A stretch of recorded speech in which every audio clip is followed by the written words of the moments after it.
நேற்று நைட்லேருந்து ஒரு பெரிய ஒரு புயல்னு சொல்லலாம். அந்தளவுக்கு வந்து சோஷியல் மீடியாவே கதி கலங்கிடுச்சு. நம்ம சூப்பர் ஸ்டார் ரஜினி சார் நடித்த கூலி அந்த படத்துடைய ட்ரெய்லர் வந்து இது ஈவினிங் 7 o'clock வந்து ரிலீஸ் பண்ணியிருந்தாங்க. ஸோ அந்த ட்ரெய்லர் தான் பார்த்தீங்கன்னா சோஷியல் மீடியா ஃபுல்லாக வைரலாக இருக்குது.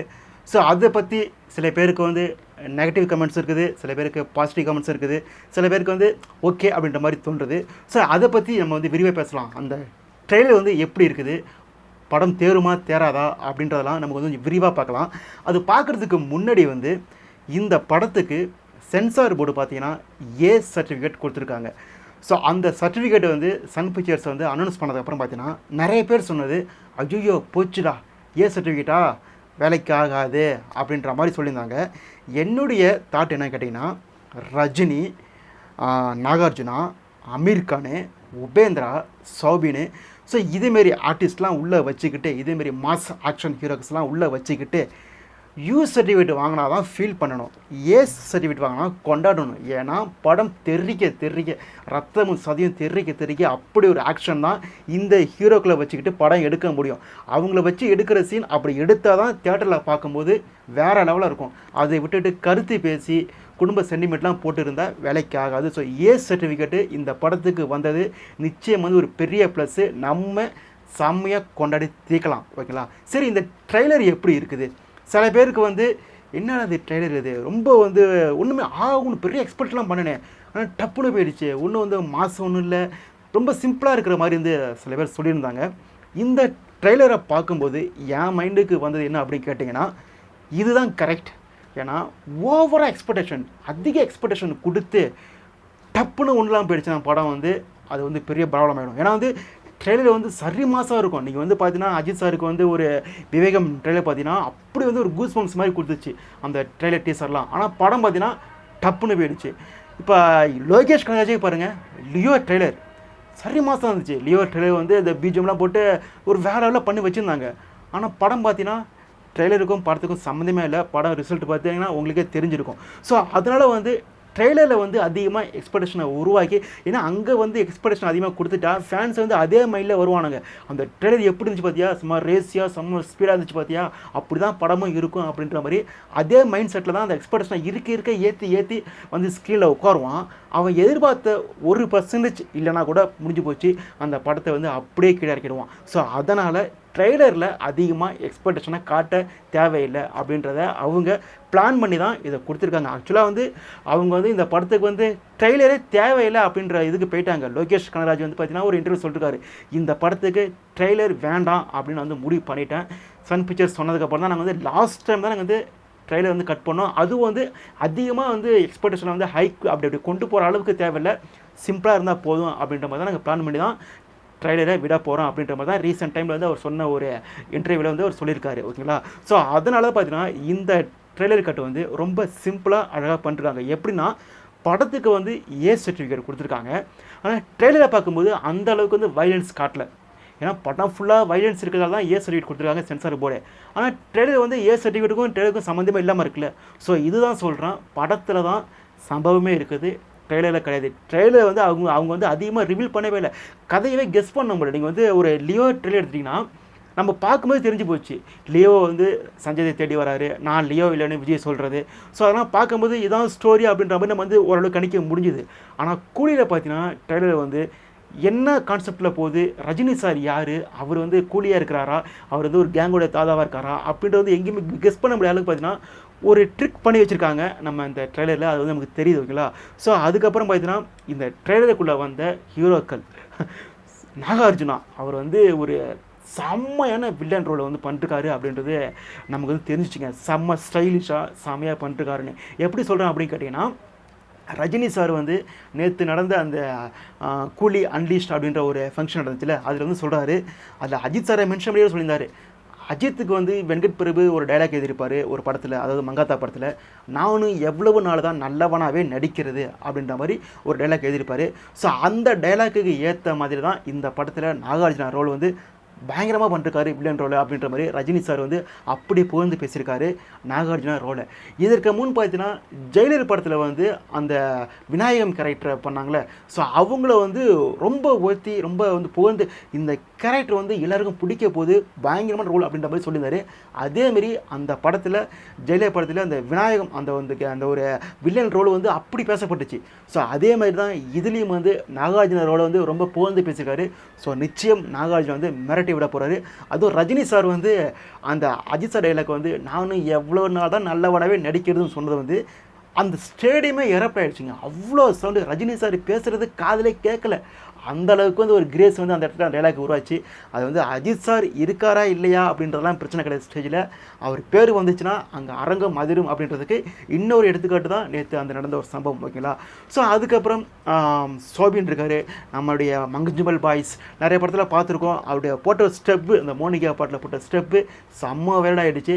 ஸோ அவர் ஆக்டிங் பார்க்கும்போது அந்த ஒரு கூலிகள்லாம் மேனேஜ் பண்ணுற ஒரு ஆள், நாகார்ஜுனாவுக்கு கீழே இருக்கிற ஒரு அடியாள். ஸோ அவர் தான் அந்த கூலிகள்லாம் போட்டு டார்ச்சர் பண்ணுற மாதிரி தான் இருக்கும் அப்படின்ற மாதிரி நமக்கு தோண வருது. ஸோ அந்த ரோலை அவர் வந்து பக்காவாக பண்ணிருக்காரு அப்படின்றது தெரிஞ்சு போச்சு. ஏன்னா லோகேஷ் கனகராஜ் அந்த ஃபங்க்ஷனில் சொல்லிருக்காரு, இந்த படத்துக்கு அப்புறம் சோபியினுடைய அந்த ஒரு கிரேஸ் வந்து வேறு லெவலில் போகுது, டாக் ஆஃப் த டவுன் அவர் தான் இருக்க போகிறாரு பாருங்க அப்படின்ற மாதிரி சொல்லியிருக்காரு. ஸோ அவர் ஆக்டிங் நிச்சயம் தரமாக இருக்க போகுது. அதுக்கப்புறம் நம்ம அமீர் கான் அவர் வந்து அவர் ஒரு ஷர்ட் பனியம் போட்டுட்டு சும்மா மாசாக வராரு. எனக்கு தெரிஞ்சு வந்து விக்ரம் படத்தில் வந்து ரோலெக்ஸ் கேரக்டர் வந்து காட்டினாங்க, லாஸ்ட்டில் காட்டினாங்களே. ஸோ அதேமாதிரி தான் அமீர் கான் கேரக்டர் உள்ளே வருமோ அப்படின்ற மாதிரி எனக்கு தோணுது. ஆனால் எனக்கு என்ன ஒரு சின்ன ஒரு டிசப்பாயிண்ட் அப்படின்னு கேட்டிங்கன்னா, ரோலெக்ஸ் கேரக்டர் வந்து அவங்க வந்து எங்கேயுமே காட்டல. ஒரு விக்ரம் படத்தில் ட்ரெய்லர்லையோ அதுக்கு முன்னாடி இந்த ப்ரொமோஷன்ஸ்லையோ எங்கேயுமே வந்து அந்த காட்டில் ரிவீல் பண்ணல. லாஸ்ட்டில் படம் பார்க்கும்போது தான் வந்து சூர்யாவே படத்துக்குள்ளே வராரு, அவர் வந்து அந்த சீனில் வராரு அப்படின்றது நமக்கு தெரியும். ஓகேங்களா? ஸோ அதேமாரி இந்த படத்தில் ஒருவேளை வந்து அமீர் கானுக்கு லாஸ்ட்டில் கெஸ்ட்டோட இருந்துச்சுன்னா அதை வந்து லாஸ்ட்டில் ரிவீல் பண்ணிருக்கலாமோ, இப்போ அந்த ட்ரெயிலரில் காட்டுறதுக்கு தேவையில்லையோ அப்படின்ற மாதிரி ஃபீல் ஆச்சு. ஒருவேளை வந்து இவரும் படத்துக்குள்ளே வந்து ஒரு ஸ்ட்ராங்கான ரோல், அதாவது ஒரு கெஸ்ட் ரோல் இல்லாத மாதிரி ஒரு கொஞ்சம் நேரம் அதிகமாக வர மாதிரி இருந்துச்சுன்னா அது ஓகே. ஆனால் அவர் ரோல் பார்க்கும்போது செம்ம மாஸ் இருக்குங்க, செம்ம ஆக்ஷன். அவரும் ரஜினி சாரும் ஃபேஸ் பண்ணுறப்பலாம் தேட்டர் வந்து அப்படியே பிளாஸ்ட் ஆக போகுது அப்படின்றது நமக்கு வந்து தெரிஞ்சு போச்சு. ஸோ அதுக்கப்புறம் வந்து அந்த படத்தில் வந்து உபேந்திரா கன்னடத்தில் வந்து ஒரு பெரிய ஆள். ஸோ அவர் இருக்கார். அவர் வந்து பார்த்தீங்கன்னா விண்டேஜ் ரஜினி சார் இருக்கார்ல, அந்த விண்டேஜ் ரஜினி அந்த ஃப்ளாஷ்பேக் இருக்குல்ல, ஸோ அவரு கூட இருக்கிற ஃப்ரெண்டு மாதிரி வருது. அதாவது பார்த்தீங்கன்னா அந்த ட்ரெயிலர் பார்க்கும்போது இந்த விண்டேஜ் அந்த குளிகள் போகிற அந்த யூனிஃபார்மில் தான் அவர் காட்டுறாங்க. ஸோ எனக்கு தெரிஞ்சு பார்த்தீங்கன்னா விண்டேஜ் ரஜினி சாருடைக்கு ஒரு நண்பனாக பார்த்தீங்கன்னா உபேந்திரா இருப்பார் அப்படின்றத தோணுச்சு. ஸோ அவர் வந்து ஒரு பெரிய ஆக்ஷன் ஹீரோ. அதுக்கப்புறம் வந்து சத்யராஜ் ரஜினி சாருக்கு ஃப்ரெண்டாக வர போகிறாரு அப்படின்றது நமக்கு தெரிஞ்சு போச்சு. லாஸ்ட் பட் நாட் லீஸ்ட் சிங்கம் கடைசியாக தான் வரும் அப்படின்ற மாதிரி ரஜினி சார் மனுஷன் 75 வயசுன்னு சொல்கிறாங்க, என்ன ஆகிறாங்க, என்ன ஸ்டைலு, என்ன மேனரிசம். அந்த லாஸ்ட்டில் வந்து அந்த தம்மை போட்டுக்கிட்டு அப்படி வருவார் பாருங்க. அட் செகண்டில் வந்து அந்த அந்த வந்து ஒரு அந்த பிளாக் அண்ட் ஒயிட்டில் வந்து அந்த ஃபில்மி மாதிரி வந்து ஒரு காட்டுவாங்க, அந்த ஃப்ளாஷ்பேக் காட்டுவாங்க. அது ரெண்டுத்தையும் பார்க்குறப்ப என்னடா மனுஷன் இவர் 75 வயசுன்னு சொல்கிறாங்க, இன்னும் அந்த ஆவரா குறையவே இல்லையே, அந்த ஸ்டைலு அந்த மேனரிசம் குறையவே இல்லை, இன்னும் அப்படியே இருக்குது அப்படின்ற மாதிரி ஃபீல் ஆகுது. கொஞ்சம் ஒரே ஒரு ஷாட்டு, அந்த ஒரு ஷாட்டில் நமக்கு இப்படி தெரியுதுன்னா படம் ஃபுல்லாக அவர் வந்து எப்படி ஹேண்டில் பண்ணுறப்பாரு லோகேஷ் கனகராஜ் அப்படின்னு நீங்கள் நினச்சி பாருங்களேன். ஏன்னா லோகேஷை சொல்லிட்டாரு, இது வந்து நம்ம விண்டேஜ் ரஜினி சாராக பார்க்க போகிறோம் அப்படின்ற மாதிரி அவர் சொல்லிட்டார். ஓகேங்களா? ஸோ அதனால் பார்த்தீங்கன்னா ஃப்ளாஷ்பேக் போர்ஷன்ஸ் வந்து வைட்டாக இருக்க போகுதுங்க. அது வந்து பழைய படம் இந்த தீ படத்தில் வந்து ரஜினி சார் வந்து ஒரு கூலியாக பண்ணிருப்பார். அதே மாதிரி இந்த படத்துலேயும் வந்து ஃப்ளாஷ்பேக் போர்ஷன்ஸில் வந்து ரஜினி சார் பிரித்து மேஞ்சிருக்க போகிறாரு. ஜெயிலர்லேயே பார்த்தீங்கன்னா ஃப்ளாஷ்பேக் போர்ஷன்ஸில் வந்து இந்த போலீஸாக வர சீன்ஸ் வந்து செம்ம ரெஸ்பான்ஸு. இதில் அதை தாண்டி இருக்க போகுது. அந்த லுக்கை பார்க்கும்போதே வந்து அந்த விண்டேஜ் ரஜினி சாரை பார்க்கும்போது தான் ஃபீல் ஆச்சு. ஸோ வந்து ஒரு தரமான ஒரு ஃப்ளாஷ்பேக் படத்துக்குள்ளே இருக்குது அப்படின்னு வந்து தெரிஞ்சு போச்சு. லியோவில் வந்து அவர் விட்டதே பார்த்தீங்கன்னா ஃப்ளாஷ்பேக்கில் தான். அதாவது லியோவில் வந்து நம்ம லோகேஷ் கனகராஜ் பார்த்தீங்கன்னா வந்து இந்த ஃப்ளாஷ்பேக்கில் தான் நிறையபடியெல்லாம் போட்டு அங்கே தான் வந்து அவர் வந்து அந்த படத்தை கோட்டை விட்டார். இந்த படத்தில் அங்கே எங்கே கோட்டை விட்டாரோ அதை இந்த படத்தில் வந்து கட்டியமாக பிடிச்சிக்க போகிறாரு. ஏன்னா அந்த ஃப்ளாஷ்பேக் பர்சன்ஸ் தான் வந்து படத்தில் வந்து சரி மாசாக இருக்க போகுது அப்படின்றது வந்து நம்ம வந்து இந்த ட்ரெயிலரே தெரிஞ்சு வைக்கலாம். ஸோ ரஜினி சார் பார்க்கும்போது இந்த ட்ரெயிலர் வந்து ரொம்பலாம் வந்து அப்படி ஆகலாம் காட்டல, அந்த ஒரு ஷார்ட் மட்டும் தான் காட்டுறாங்க. மற்றபடி பார்த்தீங்கன்னா அவர் வந்து சைலண்டாக தான் காட்டிருக்காங்க. ஸோ படத்துக்குள்ளே இறங்கி சம்பவம் பண்ண போகிறாரு நமக்கு தெரிஞ்சு போச்சுங்க. ஸோ அதுக்கப்புறம் படத்துக்குள்ளே வந்து ஸ்ருதிஹாசன் மட்டும் தான் இருக்காங்க. ஸோ அவங்க வந்து ஒரு ஸ்ட்ராங்காக ரோல் இருக்குன்னு அப்படின்னு நினச்சிக்கிட்டேன். இதில் வந்து எனக்கு வந்து பார்த்தீங்கன்னா அனிருத் பிஜிஎம் வந்து இன்னும் கூட கொஞ்சம் பெட்டராக போட்டிருக்கலாமோ அப்படின்ற மாதிரி ஃபீல் ஆச்சு. அது ரஜினி சாரை காட்டும்போது அரங்கு மதிரட்டு மேனு வருதுல்ல, அந்த வாய்ஸ் வருதுல்ல, அது வந்து வேறு மாதிரி நான் போட்டிருக்கலாமோ அப்படின்ற மாதிரி ஃபீல் ஆச்சு. அது கொஞ்சம் வந்து அங்கங்கே ட்ரோல் ஆகிட்டு தான் இருக்குது, அதை வந்து சொல்லி தான் ஆகணும். ஸோ ஓவராலாக அந்த படம் ட்ரெய்லர் எப்படின்னு கேட்டிங்கன்னா, என்னை பொறுத்த வரைக்கும் ஒரு நீட்டான ட்ரெய்லருங்க. அது வந்து இதுதான் தேவை.